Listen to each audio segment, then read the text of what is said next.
네, 오늘은 사명의 간격을 회복하자, 그런 주제로 하나님의 말씀 나누고 싶습니다. 여러분, 이전에 그 영화 중에 실미도라는 영화가 있었는데 실미도 부대가 있었습니다. 이 부대는 아주 비극적인 부대로 이제 결말을 짓게 되었는데, 왜 이 실미도 부대가 탄생했냐 그러면 1968년도에 정확하게 1월 21일이죠. 이 북한이 무장 게릴라를 우리 남한에 보냈습니다. 그 당시 대통령이었던 박정희 대통령을 암살하려고 31명을 보냈죠. 놀랍게도 그 무장 공비들은 청와대 앞까지 침투했습니다. 놀랍습니다. 다 사살되었고 김신조라는 이제 그 공비만 이제 생포되었는데, 김신조라는 그 사람은 나중에 하나님도 믿고 목회자도 되는 놀라운 일이 나중에 벌어졌습니다. 이것이 바로 121 사태인데, 이 사태에 분노해가지고 우리 한국에서 여러 가지를 만들었는데, 그때 예비군이 탄생됐습니다. 우리 예비군 훈련 받지 않습니까? 예비군이 탄생되었고, 우리 고등학교 때 이전에는 교련 시간이 있습니다. 군사 훈련 받는 시간이 있었어요. 그때는 교련복을 입고 다녔는데 그게 뭐 군복 같은 거죠. 학교 다닐 때 군복을 입고 다녔습니다. 그렇게 됐던 것은 바로 1.22 사태, 이 때문에 일어났던 일이죠. 또한 우리 군이 복수를 하고 싶었습니다. 그래서 김일성을 암살하고 싶어서 김일성 암살 부대를, 특수부대를 창설하게 되었는데, 그 중에 한 부대가 바로 실미도에서 비밀 훈련을 받고 있었습니다. 그래서 실미도 부대죠. 그 부대가 혹독한 훈련을 거쳐서 이제 그 사이를 앞두고 있었습니다. 그런데 갑자기 국제적인 대땅도 화해 분위기가 조성이 되었고, 남북도 적립사 회담을 통해서 화해 분위기가 조성되는 바람에 이 계획이 취소가 되어버렸어요.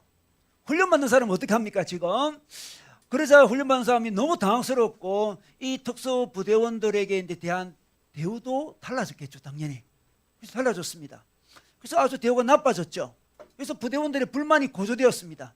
그러다가 이 보안 유지를 위해서 이 김일성을 암살하려는 이 비밀스러운 일이 이제 새어나가면 안 되니까, 이 보안 유지를 위해서 부대원들을 다 죽이자, 이런 이야기가 돌았습니다. 근데 부대원들이 그 이야기를 듣고 너무나 흥분해서, 너무나 분노가 나가지고 대통령을 만나러 가겠다 이렇게 해서 탈영을 하게 되는데, 그 기관병들을 다 죽이고 탈영을 하게 되면서, 탈영에서 정말 서울로 진입하게 되었고, 이 대방동, 옆에 대방동이잖아요. 대방동까지 들어오게 되었는데, 대방동에서 포위망이 좁혀지자 이제 버스 안에서 수류탄으로 다 자폭하는 그런 안타까운 일이 벌어졌습니다. 바로 이 부대의 비극은 사명이 사라졌기 때문입니다. 사명으로 뭉쳐서 그런 혹독한 훈련을 받았는데, 이 사명이 사라지니까 이 부대는 비극적으로 이렇게 무너져 버렸던 것이죠.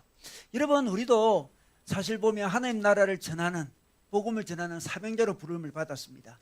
그런데 우리에게 사명이 사라진다면 어떻게 되겠습니까? 아무리 우리가 많이 배우고 훈련받고 아무리 우리가 예배를 많이 드렸다 해도 우리는 사명이 없다면, 사명이 사라졌다면, 우리는 마치 출구가 막힌 도로 있지 않습니까? 출구 막힌 도로에 들어가면 정말 답답하거든요. 우리 영성이, 우리 삶이, 우리 신앙이 아마 그렇게 될 거예요. 출구가 막혀버렸습니다. 그 많은 훈련, 그 많은 은혜, 그 많은 예배를 왜 드렸습니까?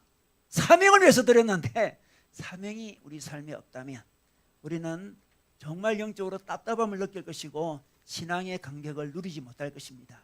왜 내 삶은 신앙의 간격을 누리지 못할까? 신앙의 간격이 좀 있다가 왜 또 사라져 버릴까? 그것은 여러분, 사명을 잃어버렸기 때문입니다. 사명이 없기 때문입니다. 내가 그 많은 훈련을 받았는데, 그 많은 은혜를 누렸는데, 그 많은 예배를 드렸는데 왜 내 삶은 너무 답답할까? 그것은 사명을 지금 수행하지 않고 있기 때문이라 할 수 있습니다.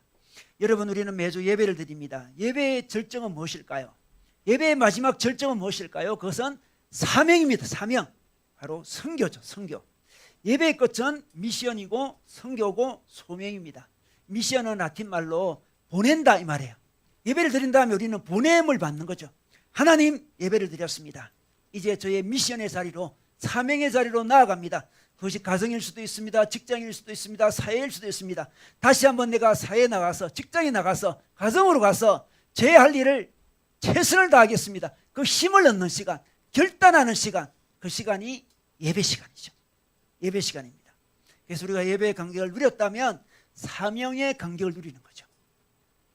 사명에 대한 간격이 올라옵니다. 그래, 내가 이겨봐야지, 승리해봐야지, 복음을 전해봐야지, 직장에서 승리해봐야지, 가정에서 이겨내야지, 이런 마음의 결심이 올라올 거예요. 감격의 결심이 올라오죠. 그때가 바로 예배를 아주 잘 드린 그때라고 생각합니다. 여러분, 오늘 시편은 선교의 시편으로 알려져 있습니다. 사명의 시편이죠. 여러분, 오늘 사명의 시편을 통해서 우리가 어떻게 하면 예배의 감격을 회복할 수 있을지, 사명의 감격을 회복할 수 있을지를 함께 나누고 싶습니다.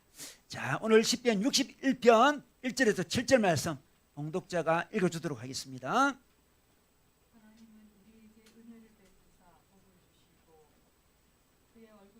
우리에게 비추사 주의 도를 땅 위에 주의 구원을 모든 나라에게 알리소서.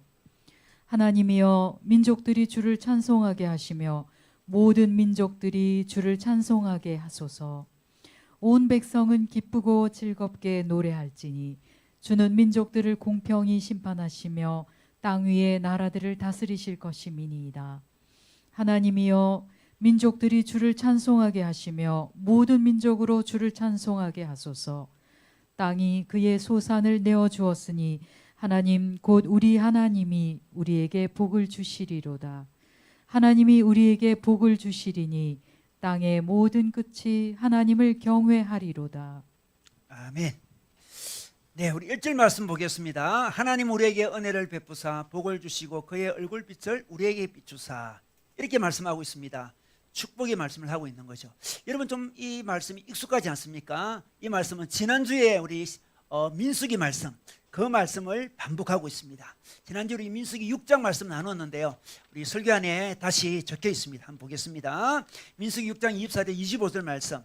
여호와는 내게 복을 주시고 너를 지키시기를 원하며 여호와는 그의 얼굴을 내게 비추사 은혜 베푸시기 원하며, 이 말씀을 지난주에 축복의 간격에 빠지자, 축복의 간격을 회복하자, 이 말씀으로 이 말씀을 읽었는데, 그 말씀이 오늘 다시 반복되고 있습니다. 1절에 자, 축복을 이야기하고 있습니다. 축복. 자, 축복을 이렇게 이야기한 다음에 여러분 또 어떤 말씀이 이어지냐 그러면 2절이 이어집니다. 주의 도를 땅 위에 주의 구원을 모든 나라에 알리소서, 이렇게 말씀하고 있습니다. 자, 이것은 사명을 이야기합니다. 사명. 주의 도를 땅 위에 주의 구원을 모든 나라에게 알리소서. 사명, 소명, 선교를 말씀하고 있습니다. 자, 1절은 축복, 2절은 사명을 이야기합니다. 이렇게 어떻습니까? 축복은 사명으로 이어지는 것을 알 수 있습니다. 아브라함에게 하나님이 축복하시고 그에게 만복의 근원이 되는, 복의 근원이 되는 사명을 맡기셨다 했습니다. 여러분, 우리가 복을 받았습니까? 축복을 받았습니까? 이 축복은 사명으로 이어져야 됩니다. 축복을 받은 이유는 사명을 감당하기 위해서 축복을 주셨던 거죠. 그래서 우리의 축복은 종착지가 아니고 우리는 뭐라 했습니까? 시작이고 통로라고 했습니다. 우리는 축복의 종착지가 아니고 출발지요 시작점이다, 이렇게 말씀했습니다. 그러므로 우리가 축복을 받았는데 그것을 사명으로 나아가지 못하면 이 사회처럼 썩어버리는 인생을 산다, 그런 말씀 지난주에 함께 나눴습니다. 그런데 요즘 어떻습니까? 현대사회는 어떻습니까? 사명이 없는 축복만 많이 생각하죠. 사명이 없는 축적, 내가 얼마나 모았다, 그죠? 사명이 없는 축적이잖아, 그죠? 사람들이 내가 복을 받아서 이런 사명을 감당했다, 그런 이야기는 신문에 잘 나지 않고 내가 얼마나 많이 모았다, 이 이야기 하지 않습니까? 또 얼마나 멋있게 쓰고 있다, 축적과 소비만 이야기하고 있습니다. 목적이 없는 인생이죠. 사명이 없는 인생이죠. 여러분은 왜 사람들은 이렇게 사명 없이, 목적 없이 이렇게 축적하기만 원할까요? 아니면 쾌락을 누리기를 원할까요? 자기가 괜찮은 존재임을 드러내기 원할까요? 그것은 바로 하나님을 깊이 만나지 못해서 그렇습니다. 여러분, 건강도 마찬가지예요. 여러분, 건강이 목적입니까? 건강이 목적입니까? 어떤 사람이 건강이 목적인 것처럼 행동한 사람이 있습니다. 여러분, 목적 없는 건강도 굉장히 위험합니다. 여러분, 악인들 중에서 진짜 몸이 건강한 사람들이 있어요. 그런 사람 봤죠, 그죠? 진짜 악인인데 몸 관리 너무너무 잘해요. 그래서 그 건강한 그 육체로 온갖 나쁜 짓을 다 하는 사람이 있습니다. 여러분, 지능이 뛰어난 사람도 있을 수 있습니다. 공부를 아주 잘하는 사람이 있을 수도 있어요. 그 사람은 여러분 어떻습니까? 목적이 없으면, 비전이 없으면, 사명이 없으면 그 머리를 갖고 오히려 악한 일을 하죠. 지능범입니다. 지능범이 되어버리는 거죠. 여러분, 모든 축복은 주의 도를, 주의 구원을 모든 나라에 알리기 위해서 하나님이 우리에게 주셨습니다. 만약에 우리 받은 그 축복을 우리가 사명을 위해 잘 사용하지 않으면 하나님은 쉽게 거두어 갈 수도 있습니다. 계속 있으면 우리에게 해를 끼치니까 하나님이 거두어갈 수도 있습니다. 그리고 그 축복 때문에 도리어 더 외로운 사람이 될 수 있어요.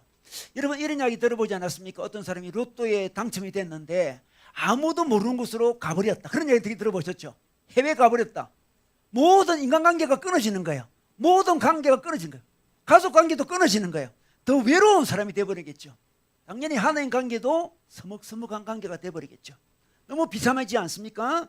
하나님은 우리의 행복 탱크가 있는데 탱크에 연료를 채웁니다. 자, 채우는데 이 연료를 채운 다음에 사명을 향해 달려가도록 연료 탱크를 채웁니다.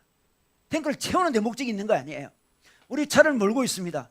그래서 기름을 넣고 있죠. 요새는 기름값이 굉장히 비싼데 기름을 넣고, 왜 기름을 넣고 있습니까? 그 채워서 가만히 있으려고 넣고 있는 게 아니죠. 차를 타고 달리려고 기름을 넣는 것입니다. 우리 열왕기하 7장에 보면 이 아람 군대가 북이스라엘을 포위하는 그런 장면이 나와요. 너무나 안타까운 장면입니다. 아람이라는 나라가 북이스라엘을 쳐들어와서 북이스라엘의 수도가 사마리아인데 사마리아 성을 포위를 합니다. 포위를 하고 있을 동안에 기근이 막 도래하겠죠, 당연히. 그러다 보니까 막 비참한 일들이 일어납니다. 자기 자식을 잡아먹는 이런 놀라운 일이 일어나요. 자, 그런 일이 일어납니다. 성 안에는 지금 굶어 죽고 있는 상황이에요. 아주 비참하죠. 자, 이 상황에서 4명의 나병 환자가 있었는데 나병 환자가 성 밖으로 빠져나가게 됩니다. 그때는 이렇게 생각했습니다. 여기 앉아서 죽거나 나가서 아람 군대에 그냥 죽거나 다 같이 죽는 것이다. 이렇게 생각해서 그냥 나가보자. 해서 나간 거예요. 이 나병 환자 4명이. 나가보니까 어떻습니까? 아람 군대가 사라져 버렸습니다. 아니 그들이 먹으려고 준비했던 진수성찬이 그대로 차려져 있었고 각종 보물들이 가득 차 있는데 그들은 사라져 버렸습니다. 그들은 너무나 흥분해서 실컷 먹었습니다. 보물을 챙겼습니다. 그러다가 자기들끼리 이야기를 합니다. 어떤 이야기를 했을까요? 우리 열왕기하 7장 말씀 보겠습니다. 여러분 설교안이 있습니다. 그 나병 환자들이 진영 끝에 이르자 한 장막에 들어가서 먹고 마시고 거기서 은과 금과 의복을 가지고 가서 감추사 다시 와서 다른 장막에 들어가 거기서도 가지고 가서 감추니라. 나병 환자들이 그 친구에게 서로 말하되 우리가 이렇게 해서는 아니 되겠도다. 오늘은 아름다운 소식이 있는 날이거늘 우리가 침묵하고 있도다. 만일 밝은 아침까지 기다리면 벌이 우리에게 미칠지니 이제 떠나 왕궁으로 가서 알리자 하고 이렇게 말씀하고 있습니다. 아름다운 소식이라고 이야기하고 있습니다. 아람 군대가 떠난 거예요. 지금 성 안에는 지금 자기 자식을 잡아먹는 비참한 일이 일어나는데 성 밖에서는 지금 진수성탄이 차려져 있습니다. 각종 보물이 막 널려져 있는 거예요. 아름다운 소식이죠. 우리만 이 진수성탄을 맛있게 먹고 보물을 챙긴다면 우리는 벌을 받을 것이다. 벌이 우리에게 미칠 것이다. 그러므로 우리는 왕궁에게 가서 알리자. 우리 왕궁에 가서 왕에게 알리자고 이야기합니다. 아름다운 소식을 알리자고 이야기합니다. 여러분 마찬가지죠. 우리도 아름다운 소식을 들었습니다. 아름다운 소식이 복음 안에 있으니까 복음을 들었습니다. 자, 우리가 축복을 받았습니다. 이 축복을 우리가 알리지 않으면 벌이 미친다고 이야기하고 있습니다. 벌이 미친다. 여러분 우리 40년 동안 이스라엘 백성은 만나를 하늘에서 내리는 만나를 먹었습니다. 그런데 참 만나는 재밌는 것은 만나는 이틀치를 거두면 썩어버립니다. 욕심으로 이틀치를 거두면. 그런데 그 안식일 전날은 이틀치를 거두게 돼 있어요. 그럼 매일 그냥 하루치 그냥 안식일 전날만 이틀치를 거두게 돼 있습니다. 여러분 이것은 뭘 이야기할까요? 우리가 욕심으로 계속 축적만 한다면 썩어버린다는 걸 알려주고 있습니다. 우리 인생도 마찬가지예요. 우리가 아름다운 소식을 들었는데 우리끼리만 가만히 있으면 벌이 미친다는 거죠. 썩는다는 거예요. 사회와 같은 바다가 된다는 거죠. 제가 존경하는 틴켈 목사님이 이런 글을 적었더라고요. 자기 자녀에게 사명을 가르치지 않으면 자녀가 방황하게 된다. 이렇게 글을 적으면서 여러 가지 구체적인 이야기를 했습니다. 이런 부모님들은 자녀들에게 뭘 주길 원합니까? 안정적인 어떤 재정적인 뒷받침을 해주고 싶어요. 완전한 재정적인 뒷받침을 해주고 싶습니다. 그리고 뭐든지 배우고 싶은 거 다 배울 수 있는 자유를 주고 싶어요. 놀고 싶은 거 다 그냥 오락들 다 하도록 하고 싶습니다. 여러 가지 인생의 기회들이 있지 않습니까? 기회들 다 마련해 주고 싶어요. 그렇게 하면 어떻게 된다? 틴켈 목사님의 말씀에 따르면 그렇게 과도하게 모든 기회를 다 제공해 주면 아이들은 방황한다. 이렇게 말씀했습니다. 우리 부모님 하면 다 같지 않습니까? 애들에게 최대한 많은 기회를 주고 싶어요. 그러나 아무런 제한이 없는 수많은 기회를 가지면 아이들은 방황한다는 거죠. 아이들은 게을러질 것이고 무관심해진다는 거죠.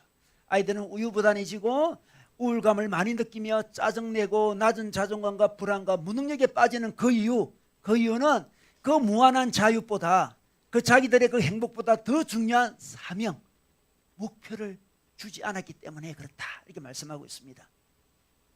그들에게 목표를 가르쳐야 돼요. 사명을 가르쳐야 됩니다. 소명을 가르쳐야 됩니다. 무한한 자유만 주는 게 아니죠. 무한한 기회만 주는 게 아니에요. 많은 부모님들은 자녀에게 희생적인 봉사를 가르치지 않습니다. 희생적인 섬김을 가르치진 않아요. 너 희생해서 섬겨야 된다, 봉사해야 된다, 사명을 이루어야 된다, 그런 말을 하지 않고 네 하고 싶은 대로 다 해라고 최대한 기회를 제공해 주고 싶어요. 기회를 제공해 주지 못할 때 부모님 마음은 힘들어지죠. 나도 다른 부모처럼 수많은 기회를 다 제공해 주고 싶은데 내가 제공해 주지 못하는구나, 그런 생각이 듭니다. 오늘 아침에 제가 식사하다가 우리 둘째 이야기만 했는데, 둘째가 어릴 때 뭐든지 주면 잘 먹어요. 하여튼 우리 둘째는 뭐든지 주면 잘 먹는데 유치원에서도 가장 좋아하는 게 뭐냐 물어보니까 먹는 거 이렇게 적었습니다. 멍자는 멍멍이 멍자를 적더라고. 먹는 거를 적었는데 뭐든지 먹는 게 제일 맛있다는 거죠, 자기한테는. 가만히 들어게 보니까 얘한테 무한히 먹을 걸 많이 안 준 것 같아요, 제 생각에는. 그래서 걔가 그러는 것 같아요. 무한히 먹을 걸 마음껏 줬다면 가렸을 거야. 나 뭘 줬다, 아이스크림이 좋다든지 뭘 줬다 했을 건데 뭔가 절제하듯이 준 것 같아. 제 생각에는 뭐 없어서 안 준 것 같지는 않지만 절제로 준 것 같아요. 뭐든지 잘 먹는 애가 됐어요. 지금도 뭐든지 잘 먹는 애인데, 여러분, 우리는 무한한 자유, 무한한 기회를 계속 주기를 원하는데 김켈러 목사님은 그게 중요한 것이 아니고 그들에게 사명을, 희생을, 봉사를, 섬김을 가르쳐야 된다고 이야기하고 있습니다. 우리 하나님도 그런 분입니다. 우리 하나님 우리에게 무한한 자유를 주십니까? 여러분, 무한한 자유를 받았나요? 여러분, 뭘 하려고 제한이 많잖아요. 제한이, 그죠? 우리 하나님 무한한 재정을 우리에게 주셨나요? 그렇지 않지 않습니까? 재정을, 무한한 재능도 주셨나요?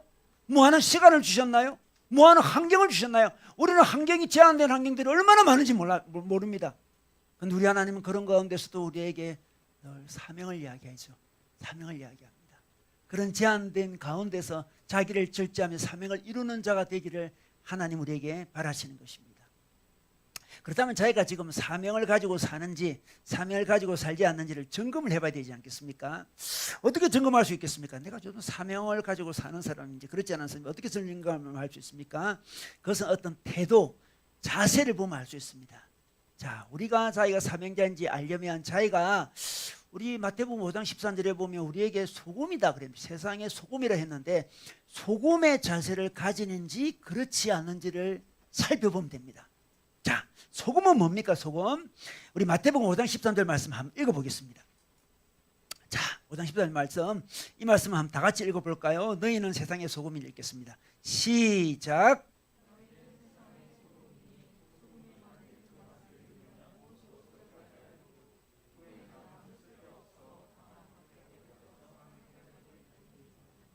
네, 너희는 세상의 소금이라고 이야기합니다. 여러분, 소금은 반드시 대상이 있습니다. 그렇죠? 소금은 그 자체가 의미가 있는 게 아니에요. 대상에게 스며 들어가서 그 대상을 부패하지 않는 게 소금의 사명이죠. 소금이 사명이에요. 소금은 가만히 있는 게 아닙니다. 소금이 예를 들어 소금이 어느 바다에서 왔는지 자랑하는 그런 건 별로 중요하지 않습니다. 그죠? 소금은 그 대상이 중요해요. 대상과의 관계를 잘 맺어야 돼요. 그 대상에게 스며 들어가서 침투에 들어가서 그 대상을 건강하게 하고 썩지 않게 만듭니다. 우리의 정체성이 그거죠. 우리는 늘 대상이 있어야 됩니다. 그래서 하나님 우리에게 대상을 보내주시죠. 사람도 보내주시고 어떤 가족도 보내주시고 어떤 직장도 보내주시고 어떤 사회도 보내주십니다. 우리는 거기에 스며 들어가야 돼요. 녹아 들어갑니다. 그 대상을 건강하게 만듭니다. 그 대상이 어떤 상태에 있냐, 그거 별로 중요하지 않습니다. 별로 중요하지 않아요. 우리는 그 사명을 다할 뿐이에요. 그냥 스며 들어가는 거예요. 녹여 들어갑니다. 그런데 어떻습니까? 이 시대의 가치관은 어떻습니까? 이 시대의 가치관은 대상이 중요하지 않아요. 자기가 중요합니다. 자기의 스펙이 중요한 거죠. 대상은 별로 중요하지 않습니다. 자기 스펙, 자기 성진이 중요한 거죠. 자아실현의 세관을 갖고 있는 거예요. 자아실현. 자신의 세계관을 갖고 있습니다. 그런데 우리의 사명은 뭡니까? 대상을 변화시키는 거예요. 하나님께서 내게 맡긴 대상은 누굴까? 이렇게 바라보는 거죠. 하나님께서 내게 보낸 직장은 어딘가? 그 대상에 그곳에서 나는 사명을 다하고 있는지, 소금의 사명을 다하고 있는지. 소금은 자기가 별로 드러나지 않아요. 그죠? 이러면 소금이 좀 자기가 드러나면 좋지 않은 거예요. 예를 들어서 음식에 소금이 들어가잖아요. 그 소금이 자기 맛을 너무 과도하게 내면 소금 짜네 그러잖아요. 그죠? 소금은 안 짜야 돼요. 스며 들어가 있으면 맛있게 만들어요. 그죠? 소금이 튀면 안 돼요. 소금이 튀면 그 음식을 잘못된 거죠. 그렇지 않습니까? 스며 들어가는 거죠.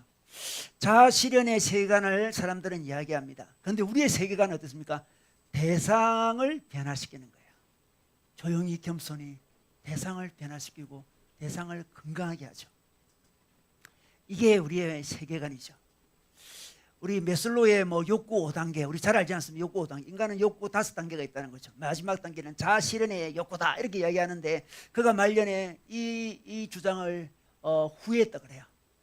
자아실현을 열심히 했지만, 자아실현하기도 어렵지만 자아실현 열심히 했지만 오히려 그것은 진정한 욕구가 아니었고 자아초월이 진정한 욕구다 이렇게 이야기했습니다. 마지막 욕구, 자아초월, 바로 소금의 세계관이죠. 자기를 초월해버려야 돼요. 사명으로 자기를 초월할 때 진정한 만족이 있어요. 자아실현이 만족이라고 생각하십니까? 메슬로가 아니라고 해요. 그렇게 그걸 주장했던 수많은 사람이 마슬로의 욕구 5단계를 갖고 그렇게 이야기를 하는데, 정작 마슬로는 인생을 살아보니까 자아실현이 마지막 우리의 욕구가 아니라는 거죠. 그거로 만족이 없더라는 거죠. 자아실현이 된 사람도 극히 소수해. 또 그 자아실현에 끝없이 달려가고 있는데, 달려갔던 마슬로가 아니다, 자초월이다 이렇게 이야기합니다. 바로 소금의 삶이죠.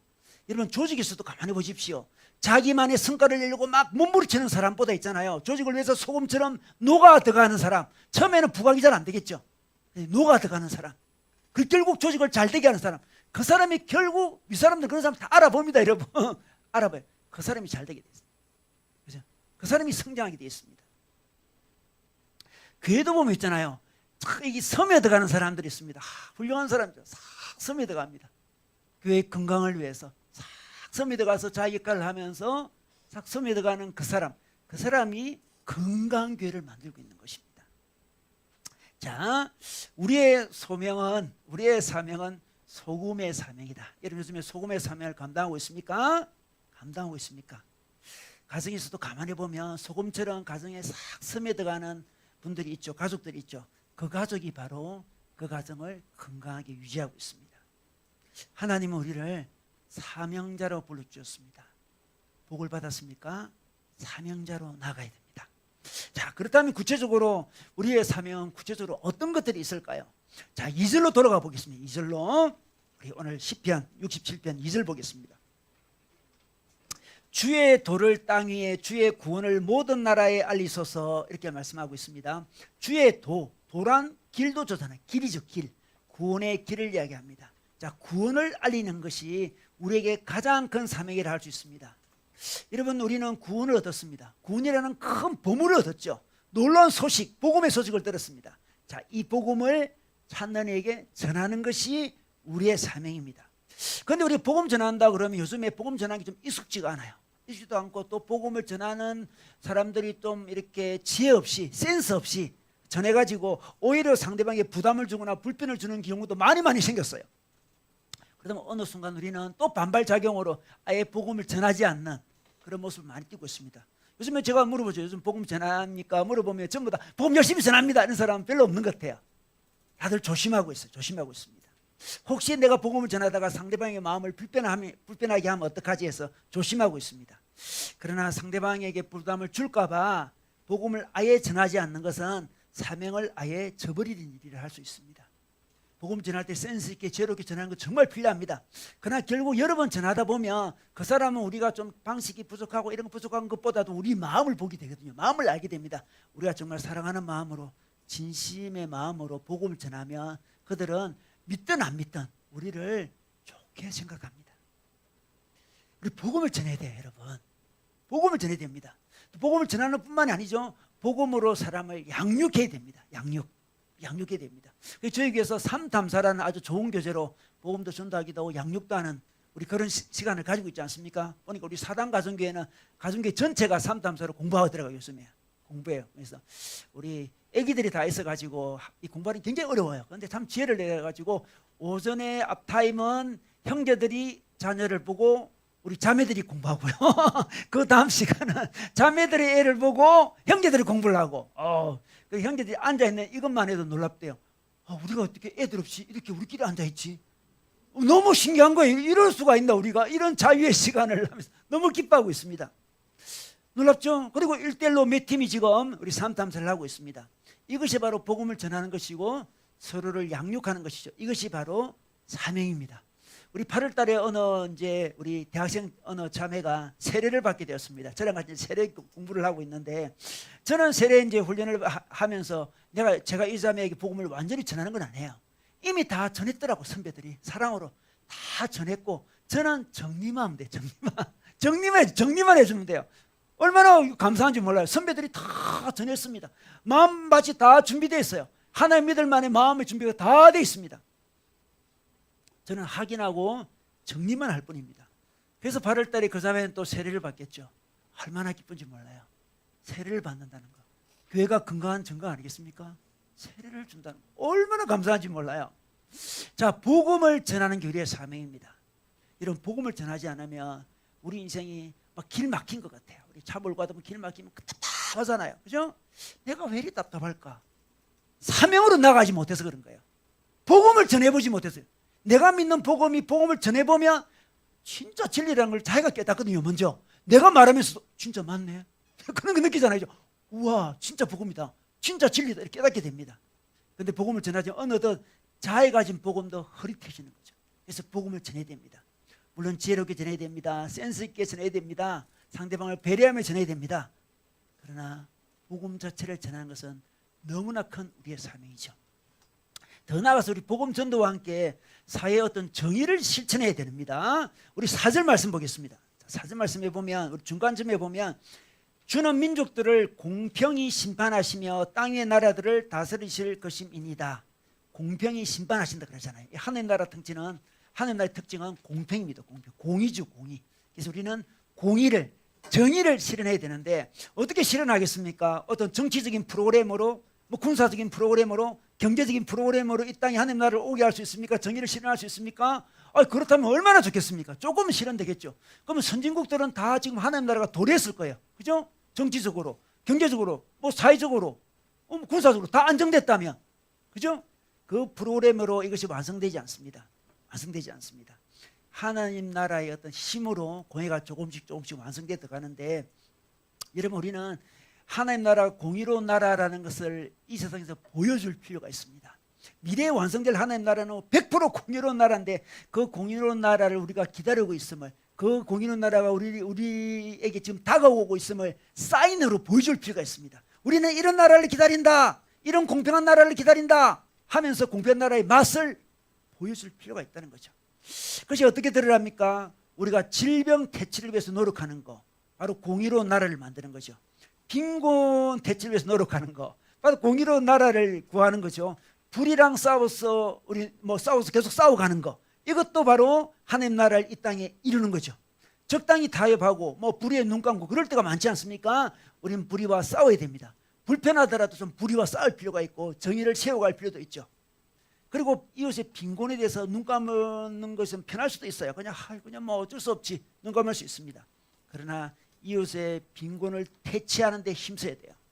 우리가 돕는 우리 세운 공동체 있지 않습니까? 세운 공동체 할머니 할아버지들, 그분들에게 세운 공동체 지금 20년 넘게 계속 밥을 해주고 있지 않습니까? 얼마나 놀라워요. 이게 남국 지역에 가난한 그 할머니 할아버지들, 외로운 할머니 할아버지들 섬기는 거 너무너무 귀한 일이죠. 그죠? 그들이 밥 먹을 수 있도록 도와주잖아요. 그러면서 하나님 나라까지 전하고 있습니다. 우리 목사님 부부 너무 귀한 분들인 것 같아요. 여러분 그 몸이 좀 불편해서 밥도 제대로 먹지 않는 그분들에게 몇 끼 밥을 해주는 우리 세움 공동체, 우리가 정말 부족하지만 부족한 헌금, 부족한 청소를 섬기고 있는데 요즘 청소도 못 섬기고 있어요. 지금 코로나 때문에. 조만간 빨리 회복하면 좋겠어요. 가서 그 할아버지 할머니들이 다 청소 못하는데 우리가 가서 청소 다시 해드리고 싶습니다. 그 세운공동체 할머니 할아버지들 그들은 정말 외로운 분들이래요. 여러분 이상한 약 파는 사람들 있잖아요. 알죠? 이상한 약 파는 사람들 할아버지 할머니 모인 데 가가지고 막 무슨 행사하면서 약 팔지 않습니까? 근데 할머니들이 있잖아요. 이상한 약 같은 거 많이 산대요. 너무 안타깝게도. 그죠?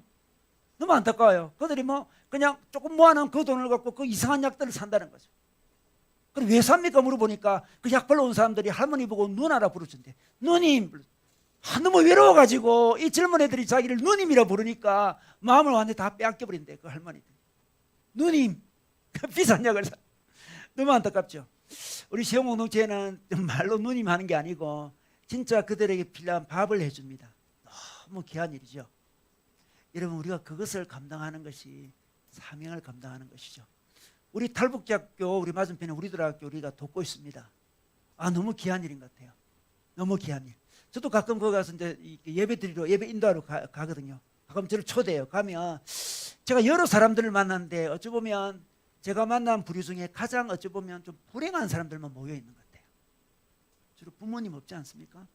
주로 중국에서 태어나지 않습니까? 북한에서 바로 내려왔지 않습니까? 제가 만나는 그룹 중에 가장 어려운 그룹을 만나고 있는 거죠.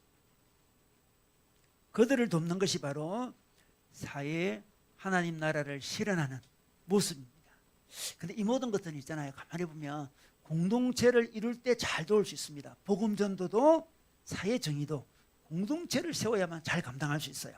그래서 공동체를 세우는 것, 교회를 세우는 그것이 바로 우리의 사명입니다. 오늘 말씀에서도 개인에 대한 말씀을 하지 않고 공동체에 대한 말씀을 계속하고 있습니다.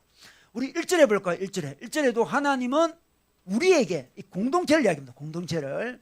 하나님은 복을 줄 때도 공동체를 주시는 거죠. 자, 6절에 보면 자, 중간에 하나님 곧 우리 하나님이 우리에게 복을 주시리다. 우리에게 복을 준다 그럽니다. 개인에게 복을 주시기도 하지만 우리에게 복을 주시기를 원하십니다. 그래서 교회 공동체에 복을 주시는 거죠. 7절에도 보니 하나님은 우리에게 복을 주시리니 땅의 모든 것이 하나님을 경외하리로다. 이렇게 말씀하고 있습니다. 그러니까 하나님의 복을 받고 하나님의 사명을 이루려면 공동체로 좀 모여 있어야 돼요. 공동체로. 홀로 있으면 사명도 잘 감당 못하고 복도 제대로 받기 어렵습니다. 자, 공동체로 모여 있어야 됩니다. 공동체로. 여러분 교회는 다른 공동체랑 다르죠. 우리 교회는 다른 공동체 다르잖아요. 다른 공동체는 어떻습니까? 취미 공동체, 뭐 제가 좋아하는 탁구 공동체. 가면 탁구만 이야기입니다. 탁구만 이야기. 우리는 관심이 다릅니다. 지금 그죠? 관심이 다르죠. 다른 게 너무 많아요. 지금 서로 이해관계도 없어요. 우리 뭐 서로 이해관계 있습니까? 이해관계도 아무것도 없습니다. 취미도 다르고 생각도 다르고 다른 게 너무 많습니다. 경제 수준도 달라요. 지금 그죠? 경제 수준이 다르면 사람들은 잘 만나지 않습니다. 그렇지 않습니까? 근데 경제 수준도 다 달라요. 성격도 다 다릅니다. 성격. 그죠? 환경도 달라요. 좋아하는 스포츠도 다릅니다. 응원하는 팀도 뭐 SK 응원하는 팀이 있고 롯데 응원하는 팀, 롯데 있으면 롯데 팀인지 모르겠는데 롯데 팀 다 다르고 서로 또 정당도 다릅니다. 우리 뭐 정당도 다 달라요, 여러분. 정당 같은 줄 알지 다 다릅니다, 여러분. 그런데도 이상하게 모입니다. 가족이기 때문에 모이는 거죠. 여러분 우리 작은이 형, 큰이 형, 누님, 뭐 여동생 저한테 그런 친구들이 그런 가족들인데 다 생각이 다 다르죠. 그래도 우리 어머님이 뭐 이렇게 기일에는 다 모이는 거죠. 그죠? 우리도 마찬가지죠. 한 아버지를 섬기고 있습니다. 한 하나님을 섬기고 있습니다. 그래서 가족이 어려움을 당하면 다 같이 슬퍼하고 다 같이 기뻐하고 뭐 그러지 않습니까? 한 가족이기 때문에 그렇습니다. 우리가 서로 생각도 다르고 처지도 다르고 모든 것이 다른데 사랑할 때 사람들에게 선교가 일어납니다. 와, 저렇게 다른 사람들이 사랑하네. 오, 저게 복음의 힘인가? 선교가 되는 거예요. 저렇게 다른 사람들이 하나로 모여 있네. 놀라워. 그리고 그 공동체가 하나님께 복을 받네. 그거 굉장히 놀라워요. 서로 사랑도 하고 함께 또 복을 받습니다. 사람들이 하나님을 경외하게 되는 거죠. 그게 바로 7절 말씀이에요. 하나님이 우리에게 복을 주시리니 땅의 모든 것이 하나님을 경외하리로다. 이렇게 말씀하고 있습니다. 여러분 우리가 구심력도 있어야 되고 원심력도 있어야 되는데 구심력이 1차적으로 중요합니다. 우리 안에서 사랑이 있어요. 우리 안에 뭔가 하나님 안에서 하나된 모습을 보여줘야 됩니다. 그러면 수많은 사람들이 교회를 거쳐가지 않습니까? 우리 한국 사람들이 교회 거쳐가지 않은 사람이 뭐 별로 없잖아요. 다 거쳐가잖아요. 거쳐가는데 교회는 뭔가 다른 사람인데 하나가 돼 있다. 구심력이 느끼시는 거죠. 매력적으로 느끼십니다. 이런 다른 사람이 함께 모여 있나? 초대교회 때는 인종도 달랐거든요. 인종도. 그죠? 어떤 사람은 유대인, 어떤 사람은 이방인, 뭐 다 달라요. 로마인, 그리스인 다 달라요. 그런데 한 교회에 모여 있어요. 오, 놀랍습니다. 도저히 어울릴 것 같지 않은데 어울립니다. 종도 있습니다. 노예도 있습니다. 주인도 있습니다. 그런데 하나로 모여 있어요. 오, 놀라워요. 놀라워요. 우리나라 초대교회도 마찬가지죠. 우리나라 초대교회 뭐 양반이고 쌍놈이 있지 않습니까? 양반 쌍놈이 딴 데서는 전혀 어울리지 않는데 교회에서는 어울려. 아, 놀랍습니다. 굉장히 놀라워요. 굉장히 놀라워요. 지금 우리나라도 세대 갈등이 크지 않습니까? 굉장히 커요. 그죠? 남녀 갈등도 커졌습니다. 왜 남녀 갈등이 커진지 모르겠어요. 남녀 갈등도 굉장히 커졌습니다. 큰 갈등이 있어요. 뭐 20대 남자들, 20대 여자들 서로 생각이 너무 다르대요. 큰 갈등이 있습니다. 근데 놀랍게도 교회 오니까 20대 남자들과 20대 여자들이 같은 청년부에서 모임을 하고 있어. 이 기적 아니겠습니까 이거? 우와, 생각이 너무 달라. 제가 볼 때 제가 이쪽도 만나고 이쪽도 만나는데 이게 감기 너무 이게 너무 깊어서 지금 시간이 많이 걸릴 것 같아요. 시간이 많이 걸릴 것 같아요.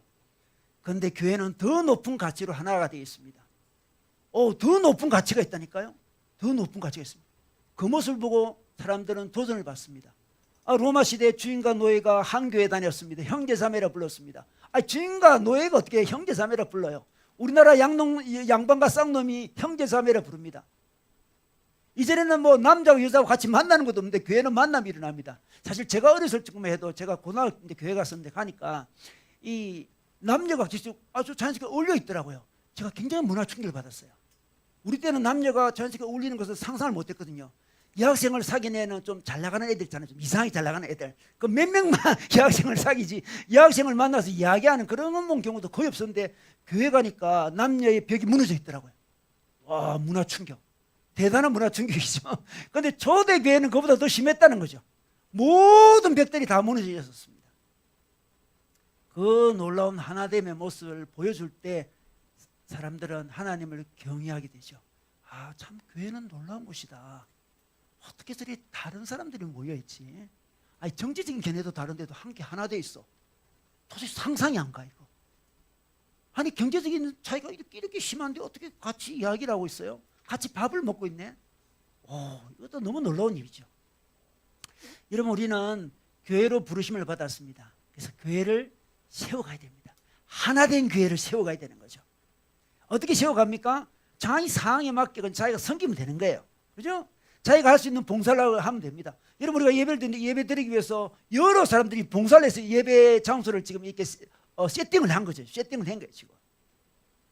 우리 7월에 대청소하기로 했지 않습니까? 교회. 우리 코로나 기간을 지나면서 교회가 여러모로 청소할 곳이 많은데 우리 1년에 한두 번씩 대청소하는데 7월에 하게 됐습니다. 그런데 대청소 자기 가정에 맡기는 거 하면 되는 거예요. 그게 바로 교회를 세우는 것이죠. 뭐 특별히 대단한 걸 하지 않아도 됩니다. 맡기는 그냥 같이 이야기해서 하면 되는 거예요. 우리 8년에 오랜만에 수련회 합니다. 같이 예배하고 같이 교제하고 같이 애내그러면 서로 알아가는 시간을 가지는 거. 그게 바로 교회를 세우는 거죠. 그게 바로 교회를 세우는 거예요. 여러분, 헌금하잖아요. 헌금도 교회를 세우는 거죠. 헌금이라는 것은 하나님이 내 모든 것을 주셨다, 내 가진 걸 주셨다고 이렇게 하나님께 신앙 고백하면서 헌금하는 경우도 있지만 교회를 세우기 위해서 추가적으로 헌금하는 사람도 있어요. 예를 들어 바나바 헌금 우리 교회 있지 않습니까? 그죠? 정신적으로 또 육체적으로 또 경제적으로 갑자기 어려운 사람들 이거 좀 돕고 싶어요. 그래서 막 무명으로 막 헌금을 하지 않습니까? 바나바 헌금으로 꼭 써주세요. 지성헌금 해주는 사람도 있어요. 지성헌금. 제가 보니 저 사람이 좀 굉장히 조금 도움이 필요할 것 같아. 몰래 지성헌금 막 하잖아요. 그게 바로 교회를 세우는 거죠. 좋은 교회를 세우는 거, 좋은 공동체를 세우는 게 가장 훌륭한 선교 방법이에요. 가장 훌륭한 사명입니다. 우리가 개인적으로 뭐 얼마나 대단한 일을 할 수 있겠습니까? 우리가 하나님께서 허락하신 공동체 안에서 그 공동체를 가장 잘 세워갈 때 그것이 바로 복음 전도가 되고 사회 전이가 되는 것입니다. 그래서 우리는 공동체를 통해서 사명이 이루어집니다. 더 나아가서 맞습니다, 목사님. 우리가 사명을 가지고 사명으로 살아야 되는데 그런데 제가 에너지가 없어요. 제 마음이 역동하는 힘이 없습니다. 동력이 없습니다. 어디서 그 사명의 동력을 얻을 수 있을까요? 이런 사명의 동력을 어떻게 얻을 수 있을까요? 그러면 당위적으로 목사님이 사명을 감당하라 했다, 사명을 감당하자 이렇게 되겠습니까? 동력이 없으면 감당이 안 돼요. 원동력. 차는 아무리 멋있어도 기름을 넣어야 가는 거예요, 여러분. 아무리 멋진 비전들 많이 있어도 기름이 없으면 가지 못합니다. 그 기름은 뭘까요? 그 동력은 뭘까요? 그것이 바로 기쁨이라는 거예요. 기쁨. 기쁨이 있어야 갈 수 있습니다. 4절 말씀 보겠습니다. 온 백성은 기쁘고 즐겁게 노래할지니 이렇게 말합니다. 자, 기쁘고 즐겁게 노래할지니 이렇게 노래하고 있습니다. 주는 민족들을 공평히 심판하시며 땅의 나라들을 다스리실 것임이니이다. 이것이 바로 하나님 나라의 정의를 보여주고 있거든요. 하나님 나라는 공평히 심판하는 것이고 하나님 나라는 다스리는 것이다. 자, 이것을 경험하면 기쁘고 즐거움으로 노래한다는 이야기를 하고 있습니다. 3절 끝에도 주를 찬송하게 하소서 찬송 이야기하고 있습니다. 자, 5절도 어떻습니까? 주를 찬송하게 하소서. 이렇게 찬송 우리 3절 5절 사이에 하나님 나라가 딱 끼어 있는데 그 하나님 나라의 특징이 기쁨이라는 거예요. 그래서 기뻐야 됩니다. 여러분 요즘 기쁘십니까? 기쁨을 잘해야 돼요. 어떻게 기쁨을 얻을 수 있을지 기쁨을 잘해야 됩니다. 자, 우리 누가복음 10장에 보면 예수님의 제자 중에 70인 제자가 있어요. 70인 제자가 밖에 나가서 예수 이름으로 귀신을 쫓아냈습니다. 귀신이 항복했습니다. 너무 기뻤습니다. 예수님, 저희들이 예수님 이름으로 귀신을 쫓아냈습니다. 귀신이 항복하더이다. 하하, 기쁩니다. 이렇게 하니까 예수님이 무엇을 기뻐하라고 분명히 말씀해 주십니다. 한번 볼까요? 누가복음 10장 말씀 보겠습니다. 17절 말씀. 70인이 기뻐하여 돌아와 이르되 70인이 엄청 기쁩니다. 지금 주여 주의 이름으로 귀신들도 우리에게 항복하더이다. 예수께서 이르시되 사탄이 하늘로부터 번개같이 떨어지는 것을 내가 보았노라. 내가 너에게 뱀과 정갈을 밟으며 원수의 모든 능력을 제할 권능을 주었으니 너희를 해칠 자가 결코 없으리라. 그런데 2절이요 2절. 그러나 귀신들이 너희에게 항복하는 것으로 기뻐하지 말고 너희의 이름이 하늘에 기록된 것으로 기뻐라 하시니라. 이렇게 소개하고 있습니다. 여러분 귀신 항복하는 거 기쁜 일이에요. 기쁘죠? 여러분 귀신 항복시킨 적 있습니까? 귀신 정말 눈에 띄는 귀신. 저도 그런 경우 없어요. 눈에 띄는 귀신을 항복시킨 적 없어요. 그냥 귀신의 인형력을 많이 받는 사람들 막 대적기도 해가지고 말이에요 자유를 얻게 하는 그런 경우 많아도 눈에 띄는 귀신이 항복하는 모습을 잘 보지 못합니다. 제가 대구에 있을 때 같이 신앙생활했던 집사님이 정말 귀신을 잘 쫓아내는 집사님이 있었습니다. 여자 집사님인데 아주 정말 좀 인간적으로 연약하게 보이는 집사님이에요. 정말 보는 집사님인데 영역은 얼마나 센지 기도할 때는 벌써 느낌이 다릅니다. 이 집사님이 한 번은 이제 자기 집을 가고 있는데 자기 집 앞에 이제 집 앞 근처에 무당이 구슬을 하고 있더래요. 자기 집에 들어가야 되는 거예요. 자기 지나가니까 무당이 자기를 보고 토하면서 쓰러졌습니다. 토하면서 쓰러졌어요. 그 다음날 무당이 자기 집에 찾아왔습니다. 큰 선물을 가지고 제발 앞으로 이 길로 다니지 마시고 좀 힘들더라도 돌아서 이렇게 집사님 가시라고 그 이야기를 제안해 주는데 얼마나 기분이 좋은지 몰라요. 우와 정말 부러웠어요. 영역이 대단한 우리 집사님. 그래서 여자 집사님을 제가 모시고 여러 곳을 많이 다녔어요. 누가 아프다 그러면 그 집사님 저랑 같이 갑시다 하면서 늘 다니고 그랬는데 그 집사님 하여튼 귀신이 도망갑니다. 항복하는 거죠. 무당이 항복합니다. 무당이 자기한테 엎드려 절을 하더라 그러더라고요. 자기한테. 굉장히 기쁜 일이죠. 근데 이것보다 더 기쁜 일이 있대요. 여러분. 어떤 기쁜 일입니까? 우리 이름이 있잖아요. 우리 이름이 하늘에 기록된 거, 하늘의 생명책에 기록된 거, 이것이 기쁜 일이라. 이것을 기뻐라고 말씀하고 있습니다. 여러분 우리의 기쁨 이야기하면 우리는 어떤 보람을 자고요. 보람. 특별한 사역. 그런 게 특별한 사역으로 특별한 보람을 느낄 때 그 기쁨 때문에 계속 봉사할 수 있다 생각하는데 그렇지 않습니다. 그것도 필요하지만 우리는 늘 어디서 기뻐야 됩니까? 내 이름이 생명책에 기록되어 있대. 내 이름이 생명책에 기록되어 있대. 존재의 기쁨이죠. 일상의 기쁨. 일상의 기쁨. 내가 하나님 나라에 기록되어 있구나. 하나님 나라에 내 이름이 기록되어 있구나. 일상의 기쁨이죠. 우리는 자꾸만 기쁨을 비범한 기쁨, 비상한 기쁨, 귀신 쫓겨나가고 있잖아요. 이런 것만 많이 원해요. 그러니까 기쁨을 계속 잃어버릴 때가 많죠. 존재의 기쁨을 딱 가져야 돼요. 존재의 기쁨. 그래야 사명을 감당할 수 있습니다. 여러분 김남도 교수라는 분이 있죠. 김남도 교수. 아프니까 청춘이다. 저는 제 주장을 다 동의하지는 않지만 그분이 여러 글 중에 이런 글이 있더라고요. 행복의 반대말은 불행이 아니고 일상이다 이러더라고요. 행복의 반대말은 불행이 아니고 일상이라 했습니다. 왜냐 그러면 현대 사람들이 다 일상은 행복하지 않다고 생각하기 때문에 그렇다는 거죠. 근데 우리는 어떻습니까? 일상이 행복하다는 거예요. 우리는. 행복의 반대말이 일상이란 일상. 하여튼 일상적인 생각만 해. 불행하다는 뜻이죠. 이거. 특별해야 되는 생각. 특별. 일상은 너무 타성에 금방 젖어버려요. 그래서 SNS를 통해서 어떻습니까? 우리는 늘 새로운 거, 일상적이지 않는 거 조금 찍어야 돼요. 오늘 처음 만난 물건, 처음 가본 카페, 처음 먹어보는 음식 막 이런 걸 갖고 행복이라고 막 이야기하는 거죠. 일상은 일상적으로 살아. 아, 행복하지 않구나. 행복하지 않구나. 그런 식으로 인생을 살면 기쁨을 얻을 수가 없습니다. 동력을 얻을 수 없습니다. 현대는 일상이 행복하지 않다고 생각하죠. 그런데 우리는 우리 이름이 하늘 생명이 기록되어 있는 거 너무 일상적인 일이에요. 이거 이미 이루어진 일이잖아요. 이거 와, 그것을 기뻐해야 된다는 거죠. 왜냐 그러면 그 일상 뒤에 있는 하나님의 다스림을 보기 때문에 그렇습니다. 여러분, 일상이 그냥 일상 같죠? 그 일상이 아니에요. 그 일상 뒤에 하나님의 그 정말 사랑의 손길이 있습니다. 손길이 있습니다. 우주 만물이 저절로 돌아가는 것 같습니까? 태양이 저절로 떠서 저절로 돌아가는 것 같습니까? 아닙니다. 물론 지구가 돌죠. 태양이 도는 게 지구가 돌지만 그게 저절로 되는 게 아니고요. 하나님의 손길이 있습니다. 하나님의 손길. 여러분, 우리가 뭐 직장 다니면 매달 월급 받지 않습니까? 그러면 어떻게 생각하면 그게 일상이 돼버릴 때가 있죠. 일상. 아, 뭐 월급은 뭐 매달 오는데 뭐 하나님 기도 안 해도 뭐 월급은 꼬박꼬박 놓잖아요. 그게 놓죠. 기도 안 한다고 월급이 놓지 않지 않습니까? 그러다 보면 어떻습니까? 그 매달 월급 속에 있는 하나님의 손길을 잊어버리는 게 되는 거죠. 아, 우리 사장님이 주는 거지 뭐 이렇게 되는 거예요. 그죠?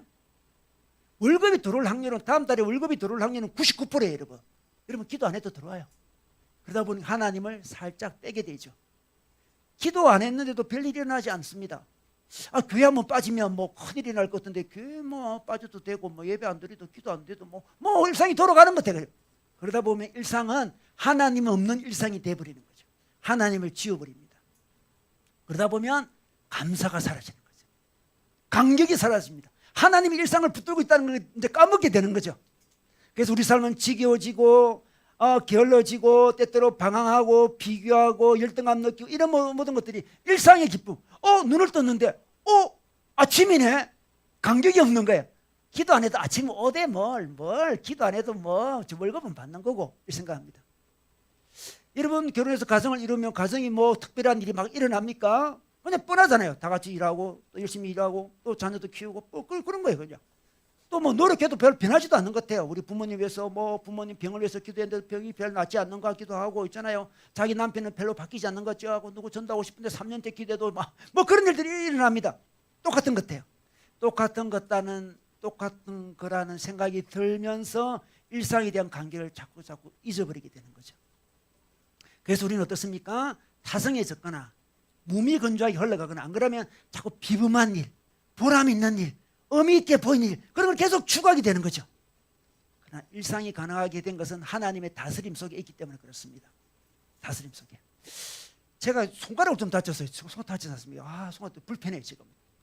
근데 지난 비가 많이 내리는 수요일 그날 하여튼 이렇게 우산을 차 안에 여타가 있잖아요. 여타가 막 우산이 비가 많이 묻었으니까 물이 많이 묻어서 빨리 넣고 싶었어요. 탁 던지고 문을 팍 닫았는데 닫으면서 손을 빼는 그 약간의 찰나에 놓침이 있어가지고 손이 끼이는 그런 일이 벌어졌죠. 피가 났습니다. 엄청 아팠습니다. 집게 손가락 이게 검지죠. 검지 찢어졌어요. 집어야 될 것 같았어요.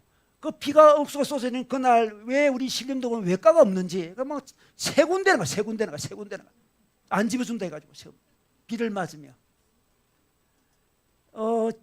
집지 않고 싶었지만 집어야 된다 그러더라고요. 그래서 마취를 하면서 좀 아플 겁니다 하면서 했는데 엄청 아팠어요. 그런데 제가 참으니까 간호사가 아픈데 참 잘 참으시네요 칭찬하더라고요. 그럼 제가 잘 참지 애들처럼 감 지르겠습니까? 그 자리에서 제가 손가락 하나 다쳤는데 얼마나 불편함이 많은지 몰라요. 일단 노트북에 이게 중요하더라. 이게 노트북 할 때 이거 설교 준비할 때 이게 안 돼가지고 제가 요거로 그걸 하니까 한 3배쯤 느려. 3배가 뭡니까? 5배 느린 것 같아요. 이걸 하니까 독수리 탑법으로 이렇게 하니까 설교 준비 힘들었고요. 좋아하는 운동도 못하고 지금 못하고 또 이틀 전에는 왜 아파요? 의사가 잘못된지 엄청 아파요. 새벽에 깼어요. 너무 아파가지고 깼습니다. 여러 가지 계획도 취소되고 세수도 잘 못해요. 비닐장갑 끼고 세수하고 불편해. 그래서 깨달았죠. 일상이 이렇게 유지되는 것은 하나님의 은혜다. 여러분 자기 손가락 보실래요? 안 아프죠? 그게 일상이 아니에요. 당연한 게 아니에요, 여러분. 당연하다 생각하니까 감격이 없는 거예요. 손가락이 안 아프네. 와, 타자 방방방방 쳐요, 여러분. 이거 얼마나 마음과 칠 수 있는지 몰라, 이거. 이게 얼마나 축복. 아침 놀는데 건강히 눈을 떴어요. 오늘도 밥을 먹네. 오늘도 월급이 막 나오네. 와, 월급이 나요. 직장을 가네. 아니 뭐 가족들이 건강하네. 이 모든 것이 하나님의 은혜라는 걸 기억해야 돼요. 하나님이 붙들고 있는 거예요. 일상을. 일상은 행복이 아니다. 김난도 교수가 그런 이야기 했는데 일상이 행복이에요. 일상이. 그래서 일상이 얼마나 감격스러운지 몰라요. 이번 달에 월급이 나오네. 이번 달에 월급 나오는 게 감격이 아닌 사람은 월급은 어차피 나올 거고 내가 언제까지 나올 거야. 그죠? 제끼 놓고 일단 딴 걸 생각하는 거죠. 이 월급으로는 안 돼. 요즘 월급을 어떻게 살아 하면서 딴 걸 무리하게 생각하는 거예요. 그럴 수밖에 없죠. 감격이 없으니까. 이 감격이 없으니까. 지금 자기가 누리는 일상에 감격이 없으면 자꾸 딴 걸 생각할 수밖에 없잖아요. 자, 우리 하나님은 우리에게 일상에 은혜를 주셨습니다. 이 일상에 감격이 있고 감동이 있는 사람은 사명을 다하게 됩니다. 그리고 가만히 보십시오. 일상을 움직이는 하나님의 그 역동적인 힘을 아는 사람은 맞아, 나도 하나님처럼 우리 일상적으로 흘러가고 있는 우리 가정, 일상적으로 흘러가고 있는 우리 교회, 그 안에서 숨어서 역동적인 힘의 역할을 해야지, 이런 마음이 듭니다. 사명이죠. 여러분, 가정이 그냥 쉽게 돌아가는 것 같아요. 어릴 때는 몰랐죠. 가정이 그냥 돌아가는 줄 알았죠. 그 엄마 아빠의 노력이 다 있어서 돌아간 거예요, 여러분. 그렇지 않습니까? 교회도 마찬가지예요. 그냥 걔는 다 그냥 돌아가는 거 생각하지만 그 누군가의 헌신과 사랑과 역동적인 사람들이 그 안에 있었던 거예요. 돌아가는 거예요. 그걸 깨달은 사람은 내 삶이 이렇게 유지되고 있는 것은 하나님의 역동적인 힘이다. 역동적인 분이 나를 이렇게 유지하고 계시는구나. 나도 그분을 따라서 역동적인 사람이 되어야지. 내가 속한 우리 가정을 역동적인 힘으로, 다른 사람 혹시 그냥 누워있다 할지라도 나는 역동적인 힘을 발휘해서 우리 가정을 유지해야지. 우리 교회를 역동적인 힘을 발휘해서 유지해야지. 한국 교회를 역동적인 힘을 내가 발휘해서 우리 한국 교회를 다시 살려야지. 그게 바로 사명입니다. 여러분, 이 사명으로 살아가시기를 우리 주님의 이름으로 축원합니다.